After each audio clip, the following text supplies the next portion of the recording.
Cultural que analiza, comenta y difunde las distintas actividades artísticas y culturales que se realizan en la ciudad de Buenos Aires. Con entrevistas en vivo a destacadas figuras del teatro, la música, las letras y el cine. Conducción: Daniel Couto y Norberto Barleán. Con la colaboración especial de Elizabeth Luna Dávila. Jueves de 19 a 20 por la RZ. Comunicate al instante con la RZ. WhatsApp 11 6105 4846. WhatsApp la RZ. No tenemos límites ni fronteras. Llegamos directamente a donde queremos llegar. Llegamos a tus oídos. La RZ. Una radio del Grupo Sónica.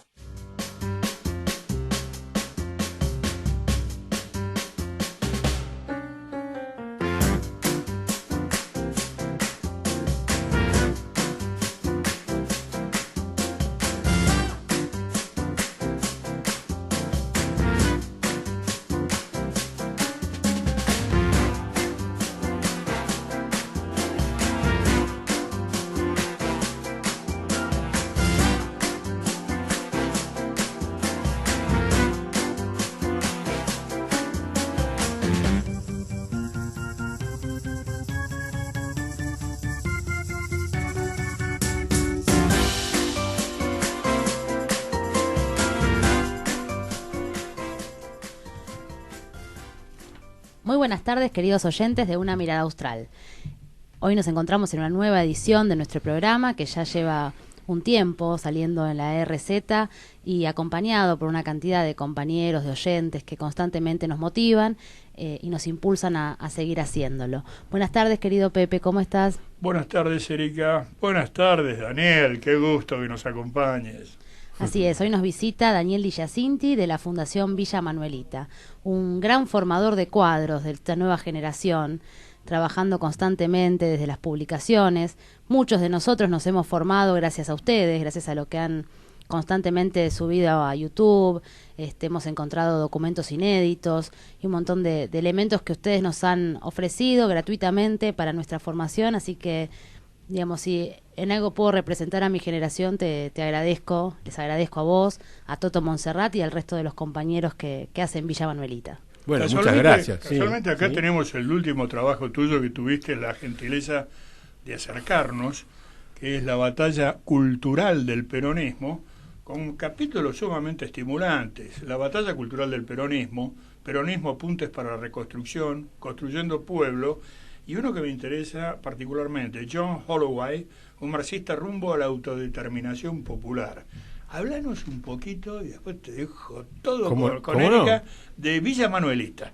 Bueno, ¿Cómo surgió? ¿Qué consiste? En realidad Villa Manuelita surge como proyección de unos trabajos que yo edité en la época de hace mucho tiempo, con lo cual estoy poniendo en claro mi edad, pero bueno, unos fascículos que sacamos con la dirección de José María Rosa, allá en la época de Alfonsín, la historia de nuestro pueblo, un fascículo de historia, que era el compendio de su clásica historia de 13 tomos.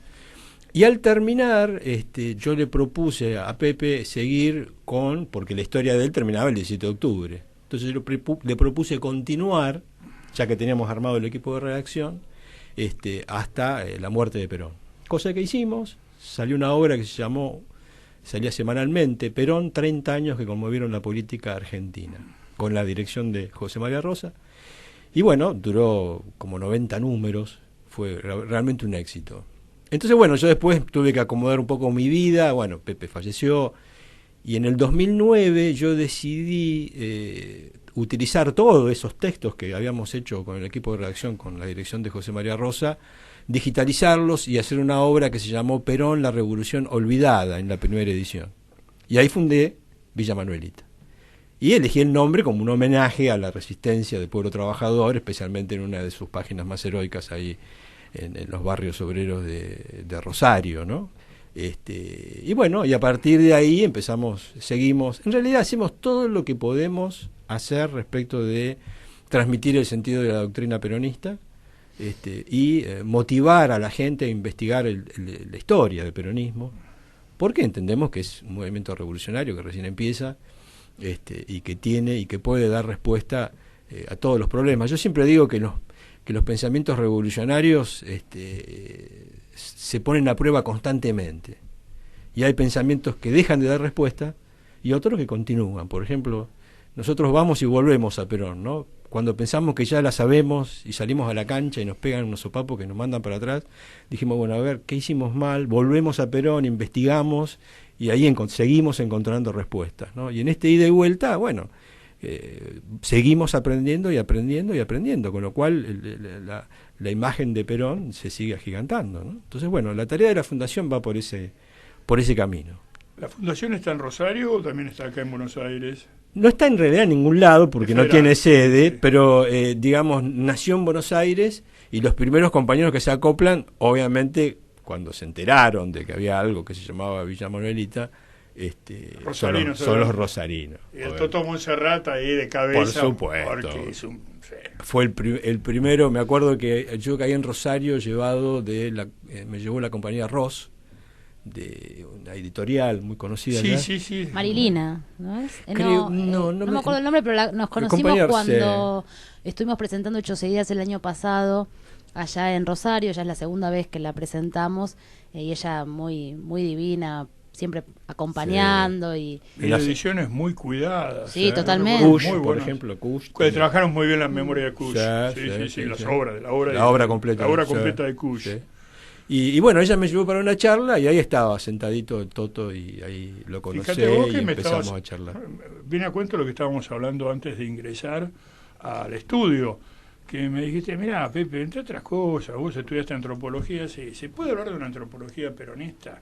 Bueno, lo mismo que hablar de una filosofía peronista o una psicología peronista, complejo. Pero Rodolfo Kusch, siendo él de omnipresente ancestro alemán, es el primero que se plantea hacer una antropología propia y verla desde América. Él se fue a vivir a Tilcara, al norte profundo nuestro. Y creo que sí, en la figura de Kusch uno puede sintetizar un pensamiento absolutamente original de la antropología desde la periferia y desde esto que nosotros llamamos una mirada austral. Es decir, es un hombre que se plantea lo universal desde lo particular y específicamente desde el mundo andino. Él lo plantea desde el mundo andino. Aprovecho para mandarle un saludo, es Silvina Ross, acabo de chequear con mis contactos, así que le mandamos un saludo desde Una Mirada Austral por su gran trayectoria y su esfuerzo, ¿no? Por hacer editoriales en la periferia, ¿no? Con lo difícil que es. Sí, y competir con las grandes multinacionales del libro, ¿no? Me refiero, y aparte los títulos que edita, porque obviamente generalmente las editoriales se dedican a los libros de verano, para que el ferretero próspero tenga un divertimento en las playas de Cariló o de Pinamar, y que son generalmente brulotes políticos, ¿no? Autoayuda. O de autoayuda, o de Paulo Coelho, o se las llevaron todas, como afanaron los Kirchner, excavaciones en la Patagonia, no precisamente paleontológicas, sino el marihuana, el peticito ese con la palita, buscando bóvedas inexistentes, que parece la isla de la Tortuga, donde el capitán Grande entierra su tesoro mal habido. Bueno, justamente, los esfuerzos como este libro que vos acabas de traer, lo que está haciendo la compañera Ross y otros tantos que están a pulmón tratando de mantener la llama, porque los escritores, no digo ya nacionales, no digamos con cierto contenido, no tienen dónde publicar. Salvo que seas un escritor fetiche, que hayas hecho un nombre. Y con escritor fetiche, y no estoy criticándolo, ¿no? Digamos que sos un Felipe Piña, que sos un Pacho Donel, que sos este muchacho Brienza, es decir, que se han hecho y que tienen una masa de seguidores en la cual le pueden decir al editor, yo te aseguro que tenés 3.000 ejemplares vendidos. Ah, bueno, tanto. Si no, tenés que ayudar vos con la imprenta y pagarte la edición. Eso lo sabes muy bien, vos, Daniel, por haber luchando cotidianamente. Sí. Nosotros decidimos primero hacer, porque esa historia que hicimos con José María Rosa, que había salido en fascículos, la digitalizamos,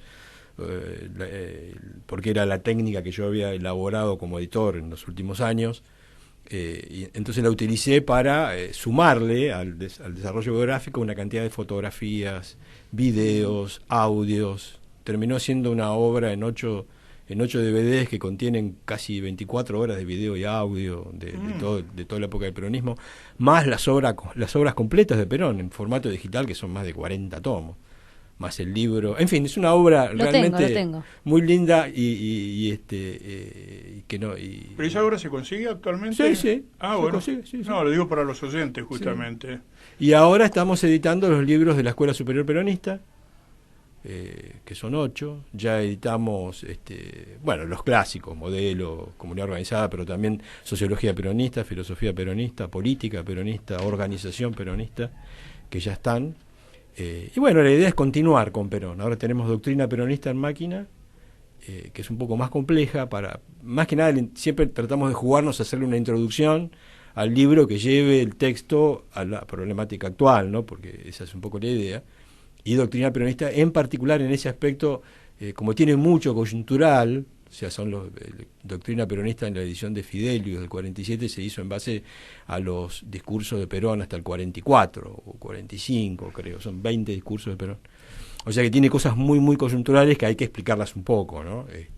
Pero realmente es un texto muy interesante. ¿Dónde se puede encontrar esas obras justamente? Yo estoy hablando de todas las ediciones que hizo Villa Manuelita, ¿no? DVD, todo esto. En principio, los DVD en librerías un poco más especializadas. Después los libros de Perón, inclusive en Jenny el Ateneo, se pueden pedir. Si no están, si no están, se piden y los traen. Sí.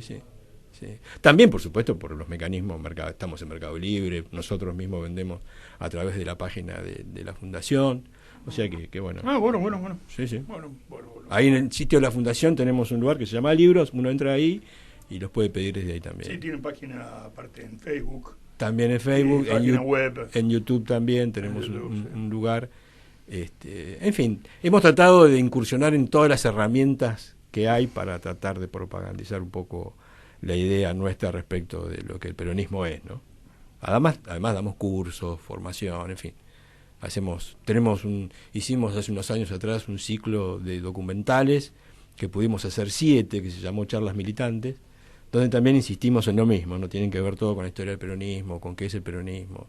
Tratamos de utilizar el esfuerzo que podemos para meter la idea de que el peronismo es una revolución que recién empieza y que está obviamente inconclusa, ¿no? Totalmente, Perón está al futuro. Absolutamente. Te quería preguntar, Daniel, por estos años que has estado trabajando en la formación de cuadros, creo que compartimos en esta mesa que si hubo algo interesante, digamos, a resaltar del proceso anterior fue esta irrupción de la juventud a la política.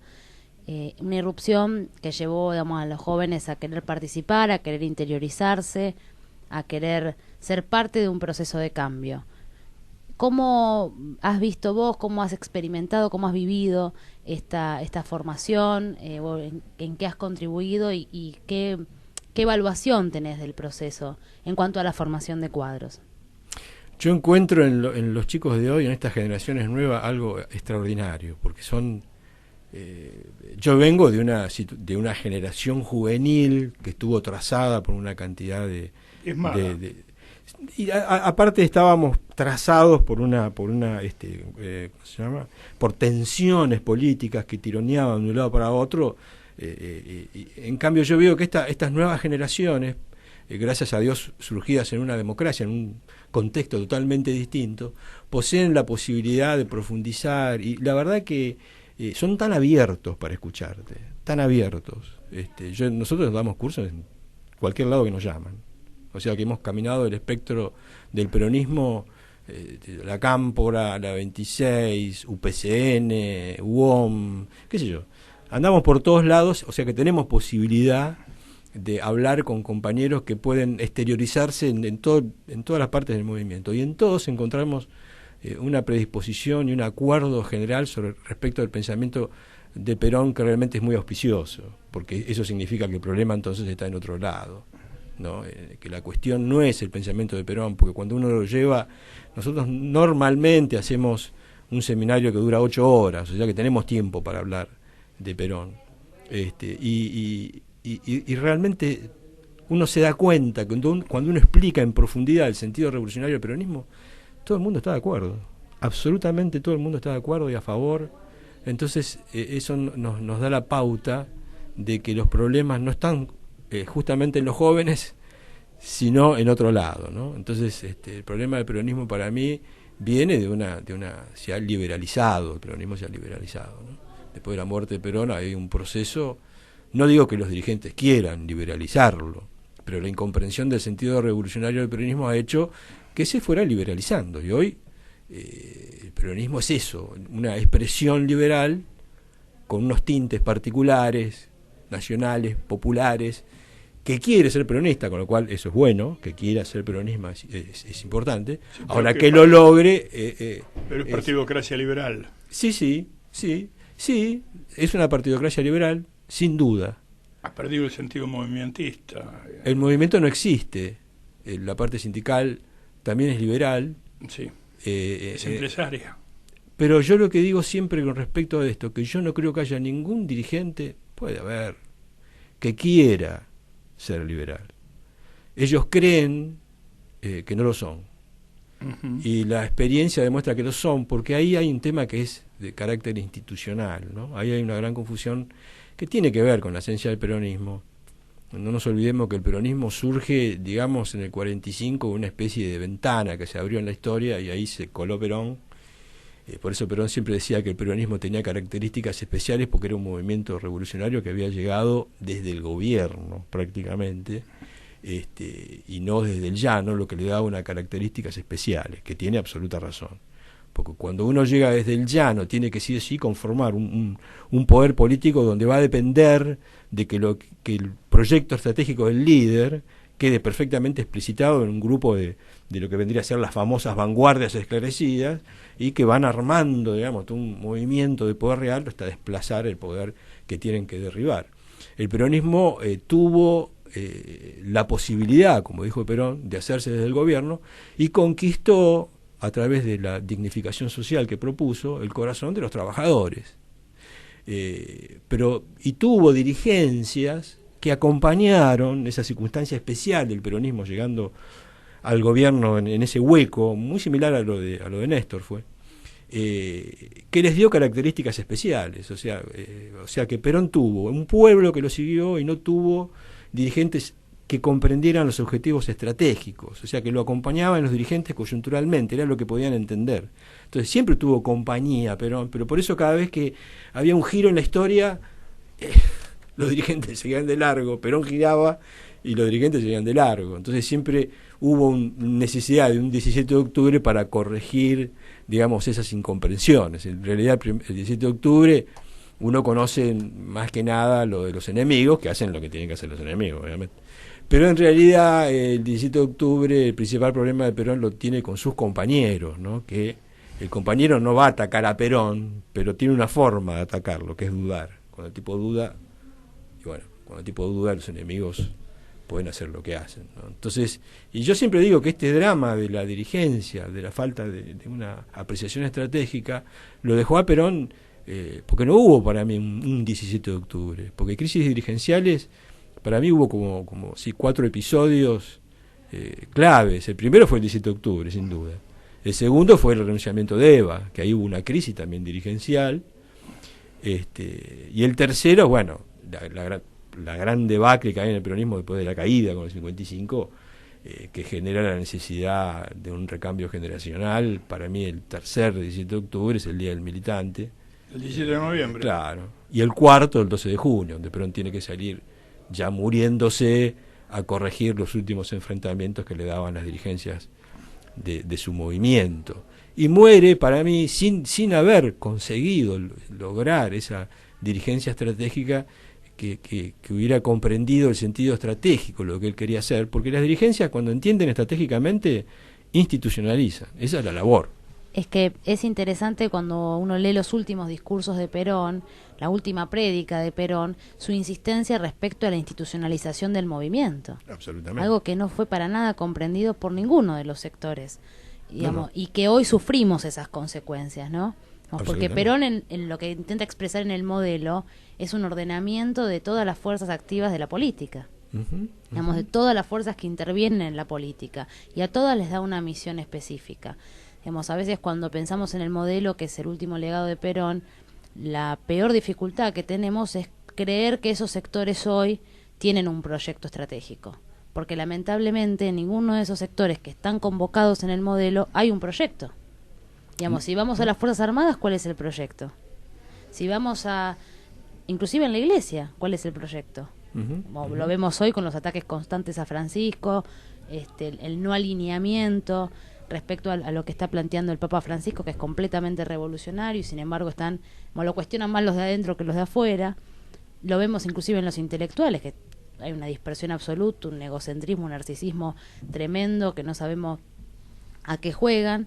Lo vemos en los trabajadores también, ¿no? Donde hay diferentes expresiones y donde desde luego está todo liberalizado o neoliberalizado, pero porque lamentablemente uno no puede escapar a las formas que da el sistema, ¿no? Escapar a las formas que da el sistema es revolucionario, y hoy no hay ningún sector que esté dispuesto a poder encarnar esa misión. Sí, yo entiendo eso en el sentido de que por eso es revolucionario el peronismo, porque no se entiende muy bien qué es lo que está planteando el peronismo. Entonces cada uno lo acomoda a su propia impronta. Elige tu propia aventura, digamos. Sí. Y ahí aparece, entonces ahí aparecen, y es gracioso, ¿no? Porque lo van acomodando y después se pelean entre ellos, y entonces suponen que el peronismo tiene problema. No, el peronismo no tiene problema. El que tiene problema son las distintas interpretaciones que del peronismo se hacen. Pero en general, en realidad, la base fundamental para mí es que es no haber entendido lo que es la propuesta autodeterminante de Perón, que tiene que ver, yo siempre tengo la figura del fin de las ideologías de Fukuyama. Sí. Bueno, pero el primero que anunció el fin de las ideologías fue Perón. Hay una famosa frase de Perón que dice, llegamos al fin de las ideologías, y dice, Marx es la Z de las ideologías, lo que viene es otra cosa, es distinto. Entonces habla Perón de la necesidad de construir una identidad ideológica, porque también hablamos de una ideología, ¿no? La comunidad es nuestra ideología. Entonces ya ahí se empieza a complicar la discusión. Pero Perón habla de identidad ideológica. En el modelo habla de proceso ideológico. Con lo cual el planteo de él es que lo que se termina es el tema de las ideologías preelaboradas que te daban a vos a través del racionalismo ilustrado, la descripción del problema del hombre y la solución al problema del hombre, ¿no? Entonces, de alguna forma esa es la etapa que termina, y Perón la ve porque él lo que dice que en realidad estamos ante una revolución tecnológica de carácter extraordinario, que él la ve, no ahora con el Twitter, la ve con la radio y el cine, ¿no? Cuando viaja a Europa él se da cuenta que los movimientos y las revoluciones sociales que él mira en esa Europa de preguerra, él ve un protagonista nuevo. Y ese protagonista nuevo lo ve producto de esta enorme revolución tecnológica, y empieza a hablar de que la política, en el futuro, lo que va a cambiar es justamente su ordenamiento institucional para lograr su identidad. Esa nueva identidad no puede ser preelaborada, no puede ser impuesta, ni por un filósofo, ni por un ideólogo. Lo que tenemos que hacer es organizar la comunidad para que encuentre, para ordenar la creatividad comunitaria y que vaya definiendo esa identidad ideológica. Con lo cual estamos ante una nueva era que nos rompe todos los esquemas que uno tiene en la cabeza, porque somos producto del racionalismo. Entonces nosotros, cuando nos hablan de política, ¿no?, estamos hablando de un programa político, estamos hablando de una interpretación política, necesitamos una etiqueta, necesitamos algo, ¿no?, para identificarnos, y Perón te dice, no, esa etapa terminó. Por eso lo que él propone, esto es interesante, él habla de la traducción política de las doctrinas. Entonces él arranca con su proceso de transformación allá por el 43, y ahí por el 47, después de varios años, ¿no?, que ya tiene una experiencia concreta en su lucha anticolonialista, dice, bueno, a mí me parece, en función de lo que hemos hecho hasta ahora, que hay como una serie de principios que motorizan nuestras acciones cuando salimos a querer liberar la patria. Y sintetiza 3 grandes principios y dice, muy bien, nosotros vamos a ordenar la capacidad creativa de nuestro pueblo en la búsqueda de su identidad ideológica en función de principios doctrinarios, con lo cual utilizamos esos principios doctrinarios como una especie de síntesis, ¿no?, o base sobre la cual invitamos a todos los argentinos a transformar la nación. Y les decimos, bueno, mira, te invitamos a construir el futuro de la Argentina. Queremos construir una patria nueva, sumate, te dirán qué tengo que hacer, lo que quieras, lo que puedas. La gente ya empieza a mirar medio raro, ¿cómo? Acostumbrada a que vos le digas tenés que hacer esto, de acuerdo a una interpretación ideológica. No, yo digo, mira, haz lo que puedas, haz lo que quieras. Lo único que te pedimos es que respetes una serie de principios doctrinarios que a nosotros nos han demostrado que cumpliéndolos, hagamos lo que hagamos, hay un camino de liberación posible. Entonces pone en marcha una nueva interpretación de un nuevo hombre, para empezar, de una nueva identidad ideológica basada en una doctrina común, que tiene una impronta que es muy difícil de entender. ¿Cuál es la ideología del peronismo? Ahí hay que construirla. Si querés, yo te puedo decir lo que hicimos hasta ahora, y te puedo hablar de la historia del peronismo, una cantidad de hechos históricos que nos dan una identidad, pero yo no te puedo decir como peronista qué vamos a hacer mañana, porque no lo sé. No lo sé ni lo debo saber, porque en realidad esa acción es una acción que debe realizar un pueblo organizado con una conducción clara que pueda llevar adelante lo que todos queremos, unidos por todo un basamento doctrinario, que es lo que nos da, lo que garantiza la direccionalidad anticolonialista.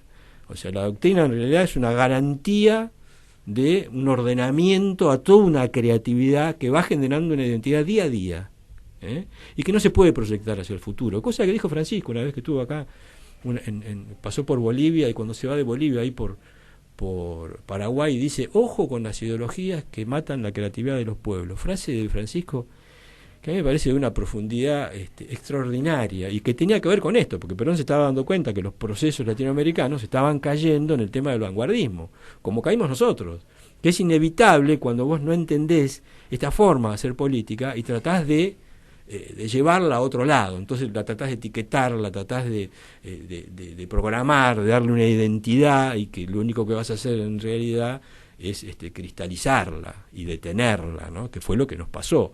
O sea, el kirchnerismo tuvo muy buenas intenciones, a pesar de los esfuerzos por institucionalizarlo, que yo los vi, los seguí, porque la fundación, cuando empezaron a hablar de institucionalización, empezamos a mirar específicamente a ver a qué se referían. Y bueno, que fracasaron porque no se entiende todavía el sentido revolucionario de la doctrina. Entonces, al no entenderse eso, es muy difícil producir una institucionalización. Si vos no entendés el motor, después no podés darle un fundamento institucional.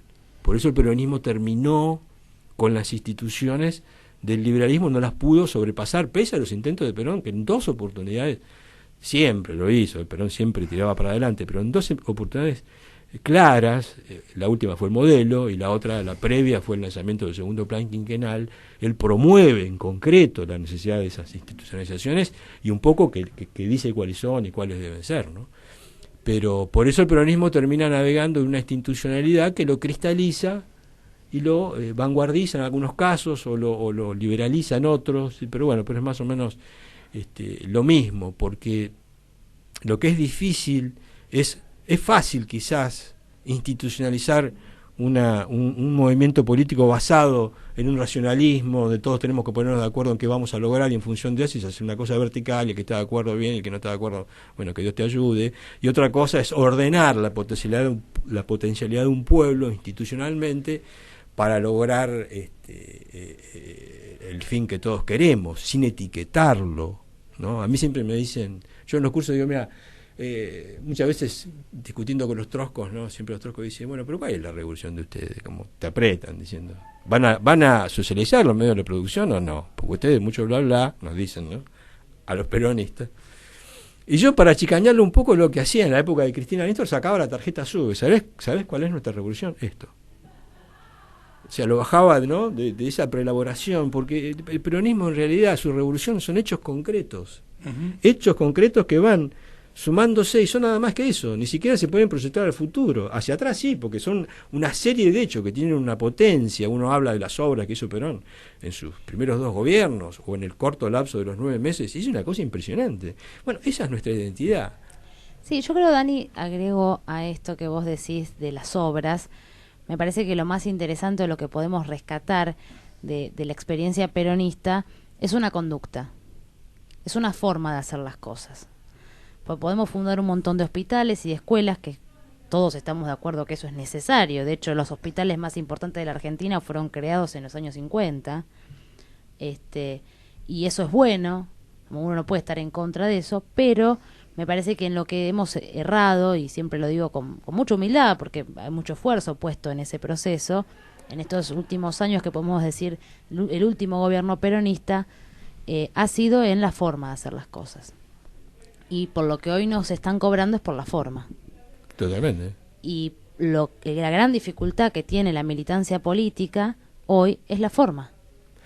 Creo que lo que no hemos evaluado, no hemos aprendido, más allá de conocer el plan quinquenal o conocer el modelo, es cómo se organizaban las personas, es cómo se organizaba el pueblo para llevar a cabo la revolución justicialista.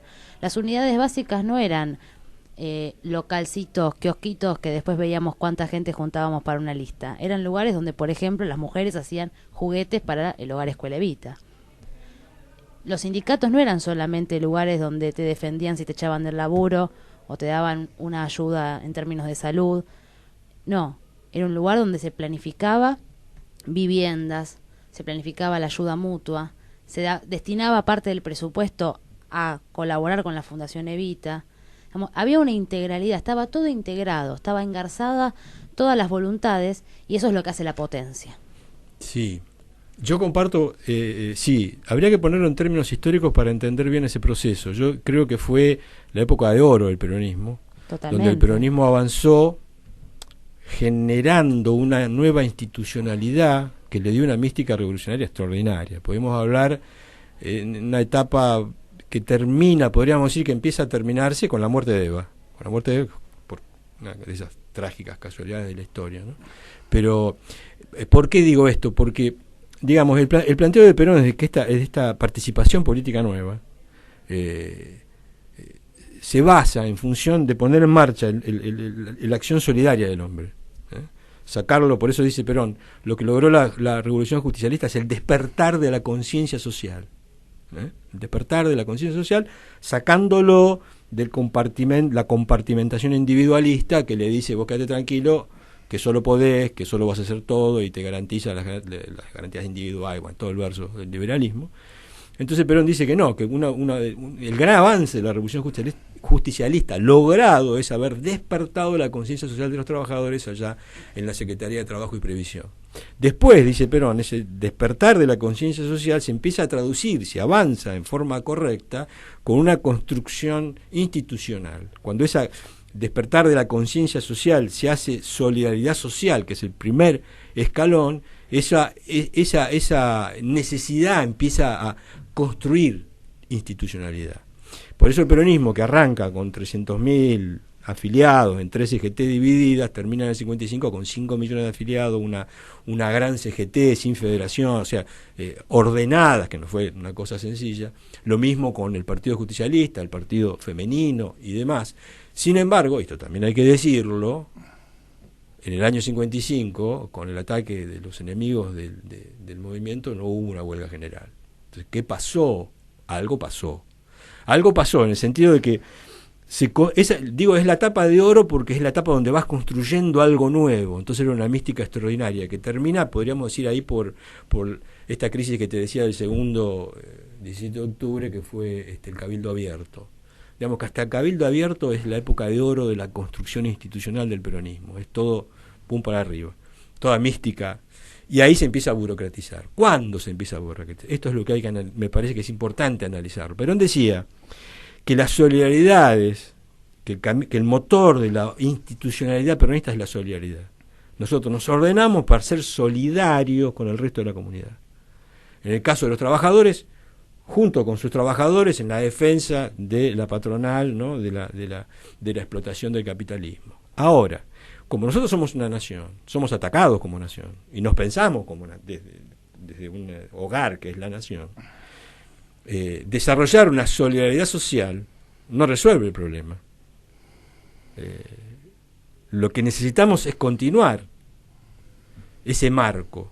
Entonces dice Perón, por eso Perón, cuando larga el segundo plan quinquenal, anuncia el siguiente escalón. La solidaridad social es el primero, el segundo es la solidaridad nacional. Y hay otros, como la continental, universal, que vienen mucho después. Pero el objetivo del peronismo es la primera, la unidad nacional.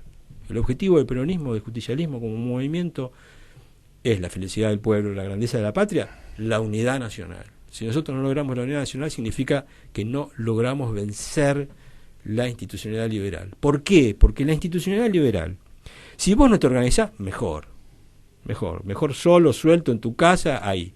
Ahora, si vos te decidís organizar, bueno, está bien, organizate. Ahora, te va a poner una segunda barrera, que es organizate para decidir solamente tus temas sectoriales.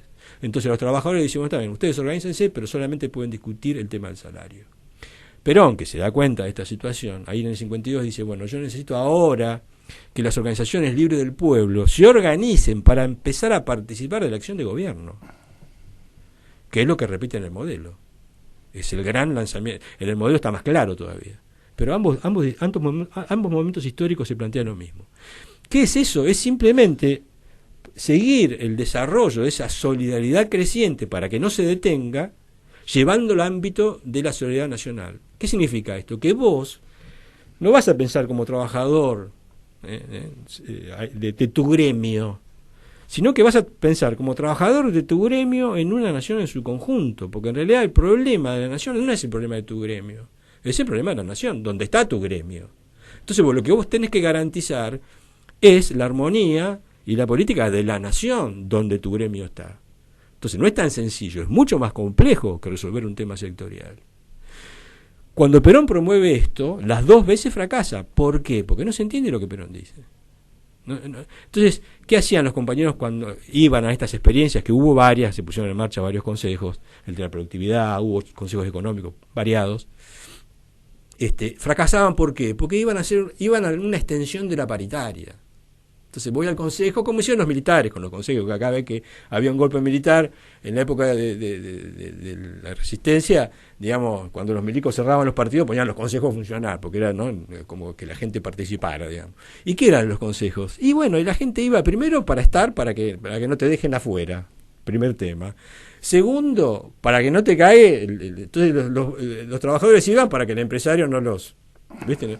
Y en realidad el sentido que Perón le quería dar a ese tipo de participación era una participación, por eso en el modelo lo amplía a lo que había lanzado en las organizaciones libres del pueblo y le dice, no, lo que hay que decidir es, en estos consejos, una Argentina de acá a 20 años.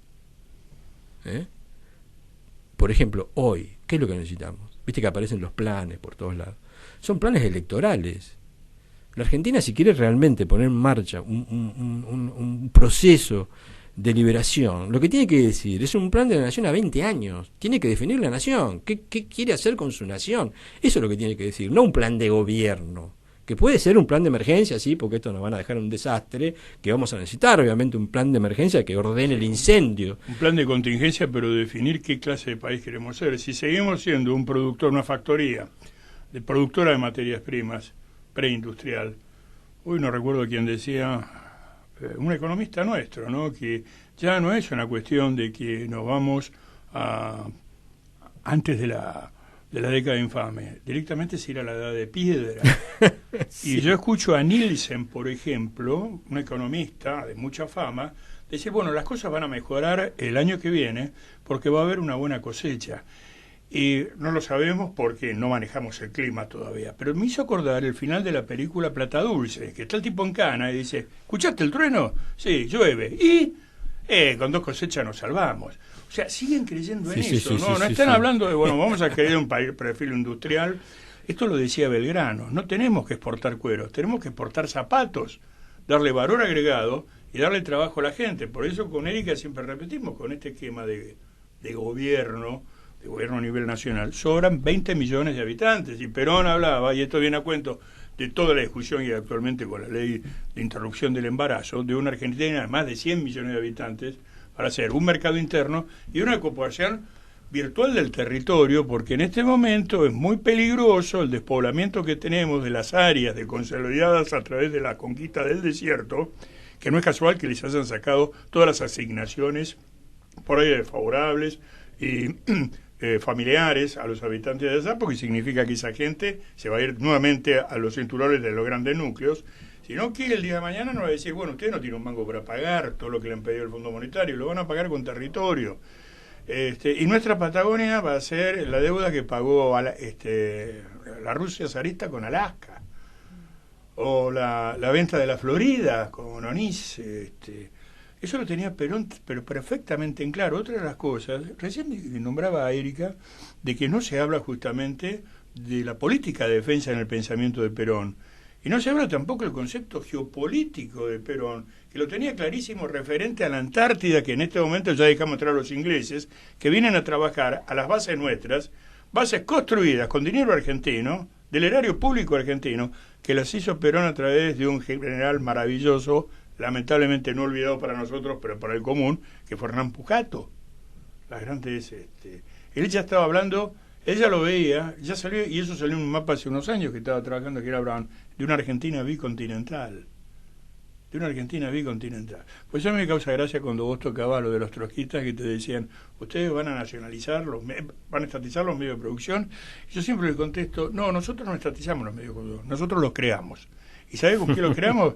Los creamos con nuestros soldados y con nuestros obreros. Y ahí se pone loco porque inmediatamente lo están viendo como el General González y lo siguen planteando y lo creen, un Mussolini de cabotaje, y evita una suerte de Carmen Miranda austral. ¿Te acuerdas de Carmen Miranda? Esto también delata mi edad, pero me gusta verte como Pepe Grillo, cosas por el estilo. La brasileña que sale con todas las bananas en la cabeza. Bueno, pero la imagen que tienen ellos, lo que sucede es que estamos gobernados, primero por tenderos, porque no son industriales, no son productores tampoco, son administradores, son dependientes de almacén, son gerentes de multinacionales. Y todo el gabinete son empleados de multinacionales. Totalmente. Es decir, Aranguren no responde a la nación argentina. Aranguren responde a la Shell. Y Aranguren le dijeron, pero usted tiene el dinero afuera. Sí, bueno, pero a mí la Argentina todavía no me inspira confianza. Y hacía 2 años que era ministro. Entonces ya llegamos a un contrasentido. Yo trato de reírme para no agarrarme una úlcera. Porque es una cosa de Luis Buñuel, es surrealista. Sí. Es surrealista. Muchas cosas son surrealistas. Claro. Bueno, pero este tema institucional tiene que ver con, fíjate vos, cómo Perón había entendido esto de entrada. Sí, absolutamente. Porque la bandera de la justicia social, que en realidad uno asigna la bandera de la justicia social a un tema material, porque también el peronismo, antes de poner en marcha esta nueva forma de democracia que planteaba Perón, de un hombre con un nuevo derecho, que es el derecho a construir su destino, a crearlo, que es el nuevo derecho que pone en marcha el peronismo, la bandera de la justicia social siempre fue asignada a una reconstrucción humana, que también el peronismo tuvo que hacer. Primero reconstruir al hombre, después ponerlo en marcha políticamente, ¿no? Entonces, pero en realidad la bandera de la justicia social es elevar la cultura social del pueblo, humanizar el capital y dignificar el trabajo. Elevar la cultura social del pueblo, cultura social. Estamos hablando de la cultura del hombre aplicada cuando decimos que el hombre ahora puede definir su destino. Bueno, muy bien, hay que brindarle las herramientas para que pueda discutirlo, debatirlo, organizarlo. O sea, esa es la democracia que nosotros queremos, donde el hombre pueda tener la capacidad de poder modelarse a sí mismo dentro de una comunidad que también se va haciendo junto con su esfuerzo. Entonces, elevar la cultura social del pueblo solamente puede lograrse con una institucionalidad correcta. El problema que tiene hoy el peronismo es que todas las instituciones donde participa son liberales. Entonces, toda la intencionalidad de querer hacer la patria justa y libre y soberana queda cuando vos aceptás las reglas de juego de tus enemigos, aceptás sus instituciones, aceptás la agenda, aceptás todo. Bueno, obviamente no te va a ir muy bien. Vos podés, como digo yo, aceptar todo eso y poner los pies en el barro, porque siempre el poder se construye desde una realidad que vos estás refundando, estás haciendo otra cosa, entonces tenés que tener los pies en el barro. Pero tu corazón y tu cabeza tienen que estar en lo nuevo, en la mística revolucionaria. El problema que tenemos es que nuestras dirigencias, como tienen una confusión ahí, y terminan medio engrampados en una mística de partido demócrata, nacional y popular, qué sé yo, andás a ver etiquetas ahí para todos los gustos, ¿no? Entonces la pregunta es, el problema sigue siendo eso. Entonces podemos, porque aparte el peronismo es la primera vez que tiene que enfrentar un enemigo, porque el primer peronismo enfrentó el fraude electoral. El peronismo que vino después en los 70 enfrentó las dictaduras. O sea que nosotros éramos la democracia. Nosotros cuando llegamos éramos la democracia, nosotros. Entonces por primera vez nos han vencido en democracia. Con lo cual hay una figura que es nueva. Realmente nosotros tenemos que empezar a hablar que hay dos democracias y caracterizarlas específicamente para que se entienda. Mira, hay una democracia que es real, es legal, pero es colonial. Y tenés una democracia que sale de esa misma formalidad que nos puede liberar. Y empezar a hablar, porque además ahí empieza a verse cuáles son las herramientas que el peronismo tiene justamente para poner esto en marcha. Y vamos a poder entender, cuando Perón habla de la cultura, es este proceso de solidaridades crecientes. Cuando el hombre empieza a debatir y participar de otra forma, se empiezan a generar estas nuevas solidaridades que tienen que ser alimentadas institucionalmente hasta lograr el proceso de la unidad nacional, que es el objetivo final. Pero para eso tenemos que entender el sentido de la nueva composición ideológica. Entonces el peronismo es una ideología así, es un proceso ideológico. Entonces nuestra mística proviene de sentirnos parte de un pueblo que ya tiene un condimento ético, que no proviene del saber adecuado, como ellos pretenden, de un racionalismo exquisito, sino que proviene de otro lado. Por eso cuando uno va, yo siempre, una de las cosas que uso en mis cursos es la foto de la tumba de Perón. Entonces empiezo y le digo a los chicos, bueno, ¿saben qué es esto? Bueno, nadie tiene la menor idea. En la lápida de la tumba de Perón, porque a mí me pasó, cuando yo fui por primera vez a la Quinta de San Vicente, iba llegando al lugar donde estaba la lápida, yo decía, bueno, ahí clavado están las 3 banderas. O pensaba las 20 verdades. Y no, cuando llegué me encontré con una serie de cosas que yo desconocía. Lealtad, solidaridad, humildad. Yo, ¿y esta cosa qué es? Empecé a estudiarla y con el tiempo entendí que lo que hay en la tumba de Perón son las virtudes del pueblo.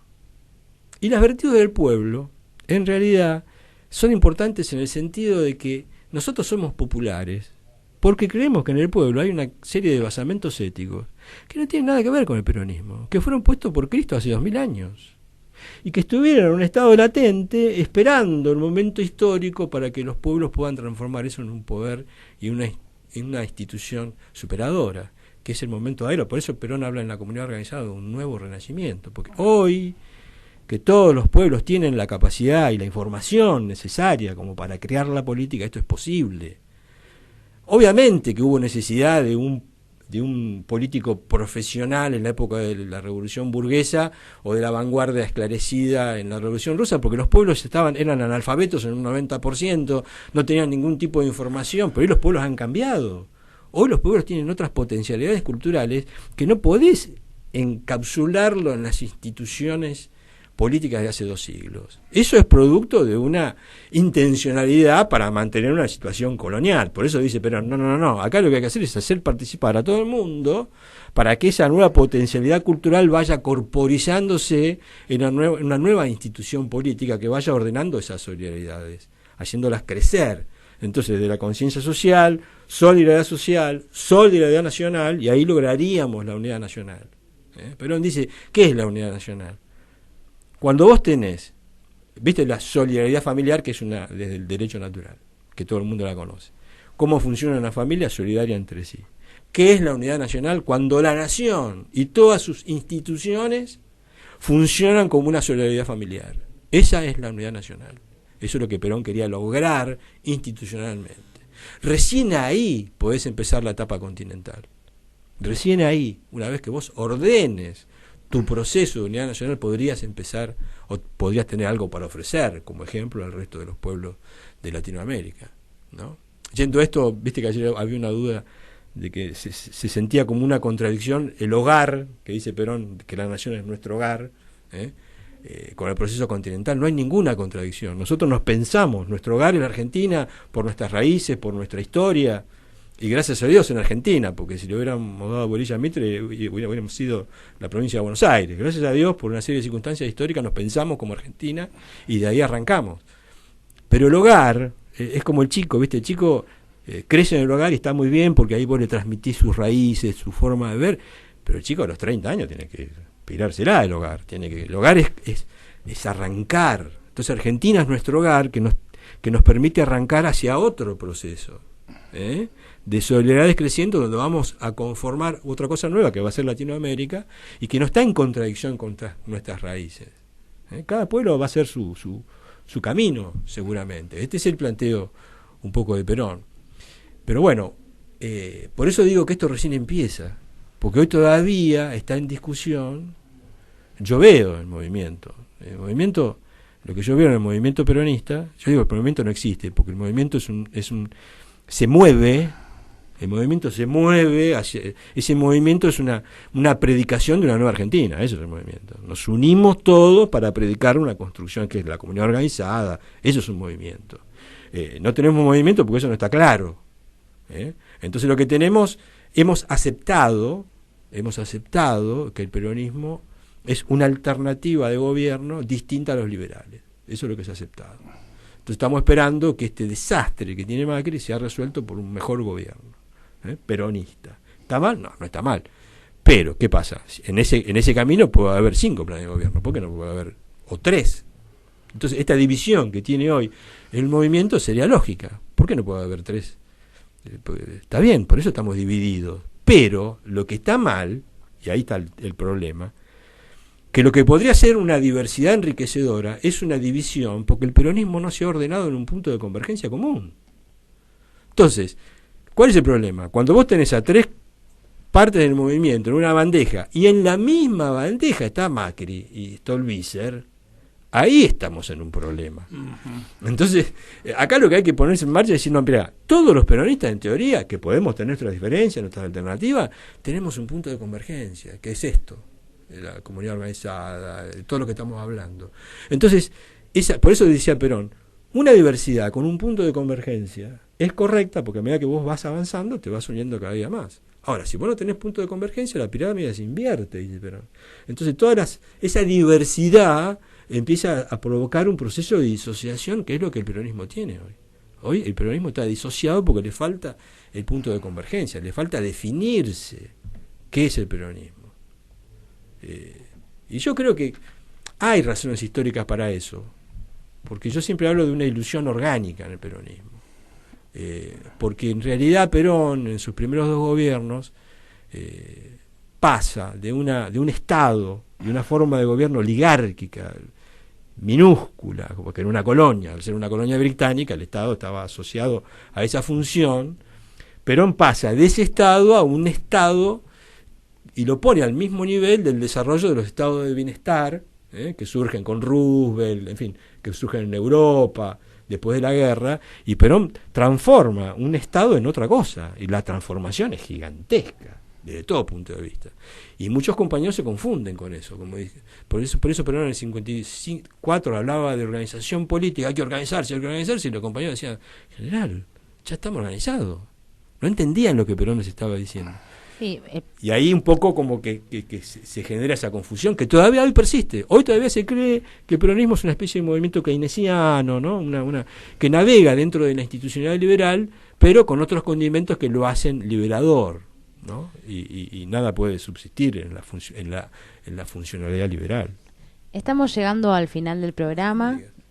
Pepe, te quería pedir una reflexión final, si tenés ganas ofrecernos unas palabras. No, la verdad que estoy apabullado justamente por esta, no solamente lección, sino síntesis de lo que es toda la praxis, y porque el peronismo es eso fundamentalmente, no es tanto teoría, sino que es praxis. Perón decía que el hombre cabalga sobre los acontecimientos, cabalga sobre la historia, y justamente la ideología era la construcción cotidiana, y de la nada, porque había agarrado un país en el que hasta los alfileres la teníamos que importar.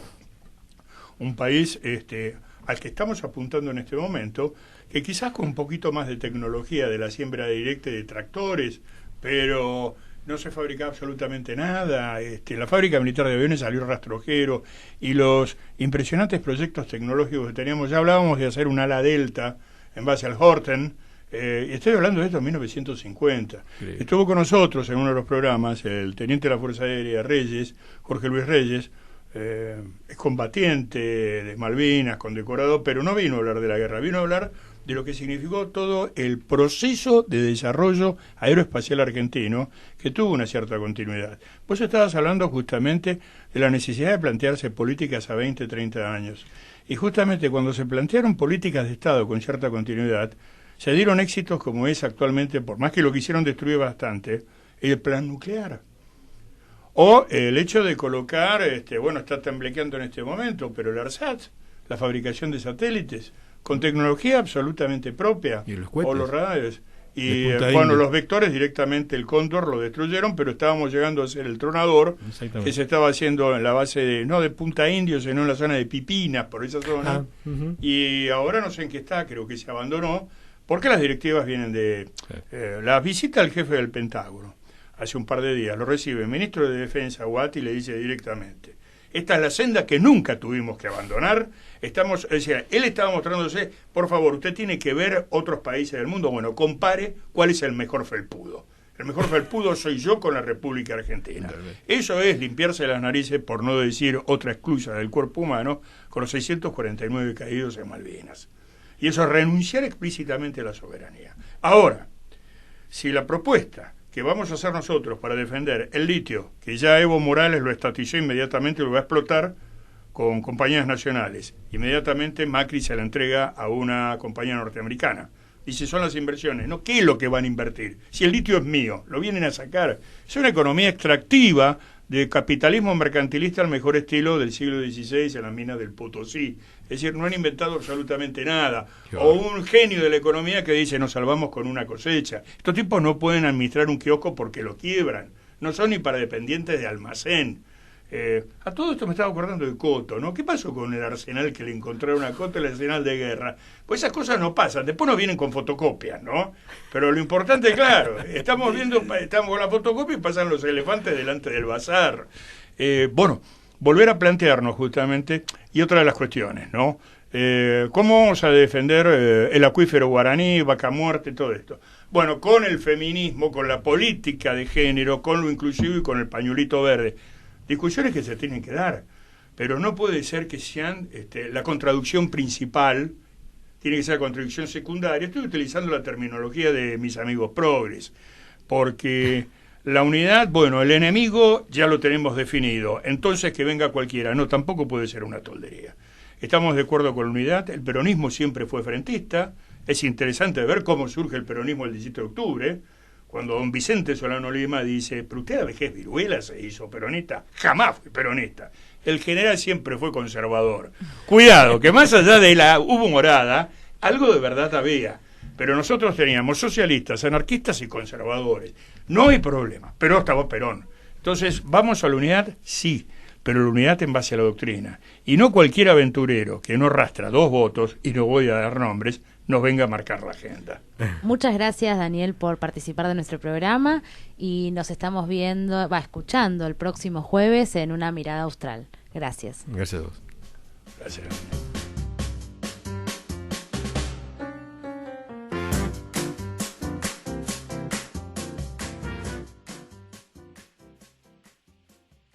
Desde Buenos Aires, Argentina, vía internet hacia todo el mundo, transmite la RZ. La RZ.